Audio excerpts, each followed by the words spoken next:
ताहिर वजीराबादी नाल तलक 42 साल का है, यानी समझो कि अद्धी सदी का तलक है। 1978-79 तो ਉਹਦੇ ਨਾਲ यारी दोस्ती। ਉਹਦੀਆਂ ਤਿੰਨੇ ਕਿਤਾਬਾਂ ਪਹਿਲੀਆਂ ਜਿਹੜੀਆਂ ਨੇ ਉਹ ਮੈਂ ਹੀ ਛਾਪੀਆਂ ਸਨ, ਪੂੰਜੀ, ਸੰਘਣੀ ਛਾਂ ਤੇ ਤੁਹਦੇ ਅੱਖਰ, ਜਿਹਦਾ ਜ਼ਿਕਰ ਇਹਨਾਂ ਸਰਵਰ ਸਾਹਿਬ ਨੇ, ਜਾਨ ਸਾਹਿਬ ਨੇ ਕੀਤਾ ਸੀ। ਉਹ ਸਾਡਾ ਹੀ ਰਸਾਲਾ ਸੀ, ਮੈਂ ਤੇ ਜਮੀਲ ਪਾਲ ਕੱਢਦੇ ਸਾਂ, ਰਵੇਜ਼ ਅਖਬਾਰ ਦੀ ਸ਼ਕਲ ਵਿੱਚ ਛਪਦਾ ਸੀ। ਤੇ ਉਹਦੀ ਅਸਲ ਕਿਰਦਾਰ ਤਾਹਿਰ ਵਜ਼ੀਰਾਬਾਦੀ ਦਾ ਕੀ ਸੀ ਕਿ ਪਹਿਲਾ ਪਰਚਾ ਛਪਿਆ ਔਰ ਪੰਜਾਬੀ ਜ਼ਬਾਨ ਦੀ ਤਾਰੀਖ ਦੇ ਵਿੱਚ ਇਹ ਵੀ ਇੱਕ यानी रिकॉर्ड बन गया कि पहला पर्चा ही फायदे विच गया। ये ताहिर वजीराबादी की वजह से अगला पर्चा छपिया तो मैं ताहिर वजीराबादी की हट्टी से बैठा था कि वो की रीजन है कि साढ़े बेशुमार शहरों के ऐसे बंदे नुमाइंदे ये की करता है, ये जड़ा भी कोई घड़ी ठीक कराने आता या वैसे भी गुजरे होंदा इधर आ भाई रसाला सिर्फ 3 रुपए का है, फड़ भाई रसाला कट 3 रुपए। ऐसी ਉਹਦਾ रोल पंजाबी ਲਈ ਚਾਹੀਦਾ अमली काम, ਗੱਲਾਂ नहीं चाहिए। पंजाबी वास्ते उन्हें अमली रोल अदा किया सी। ਉਹਨੇ मैं अल्लाह ताला का शुक्र कि मैं इसे ही शहर ਦੇ ਵਿੱਚ ਜਿਹੜਾ वो STO बन के आया ਤੇ पंजाबी अदबी सां हफीज हिलजी बैठा है, सारे वीर और भी बैठे ने सारे।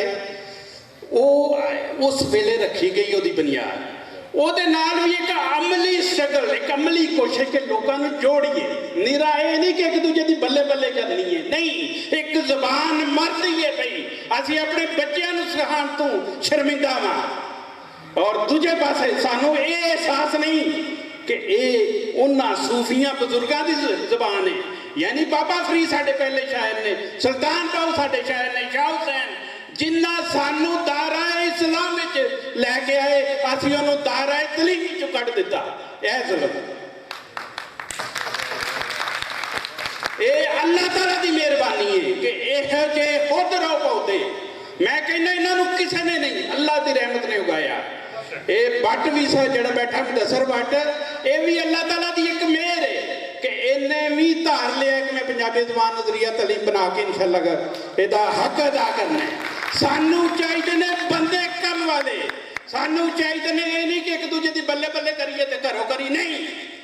ये जिन्ना वक्त गुजर रहा है, जिन्नी तेजी नाल असीं ज़बान नूं अपनी ज़ाया कर रहे हैं, स्कूलों कॉलेजों च नहीं पढ़ाई जा रही, असीं गौरमेंट को अपना हक लेना कि पढ़ानी है इंशाअल्लाह असीं प्राइमरी तो। क्योंकि टाइम नहीं, अगरचे मैं बहुत गल्लां करनियां सन। एक 42 साल का तलक है ਉਹਦੇ ਨਾਲ, ਉਹਦੇ ही जरा एक बंद सुना के जां जड़ा वो मैं पेश करांगा। धरती मां दा प्यार जगावन वाला जीवे, ये ताहिर वजीराबादी ने कहा।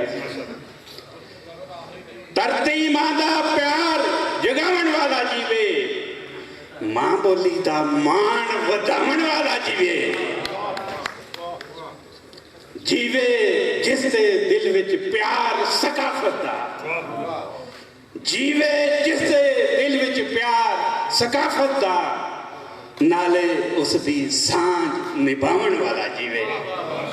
और आखिरी ਉਹਦੀ याद विच क्योंकि भरावां जिहा भरा सी, ਉਹਦੇ बच्चे वेख के ਜਿਹੜਾ ਸਾਨੂੰ ਹੁਣ ਅੱਖਾਂ भर आउंदियां ने, मौते तू मुका ना सकी, मौते तू मुका ना सकी वजीराबादी का नाम, मौते तू मुका ना सकी वजीराबादी का नाम, हर मूँह ते ओदे तज़करे, हर दिल विच ओदी थां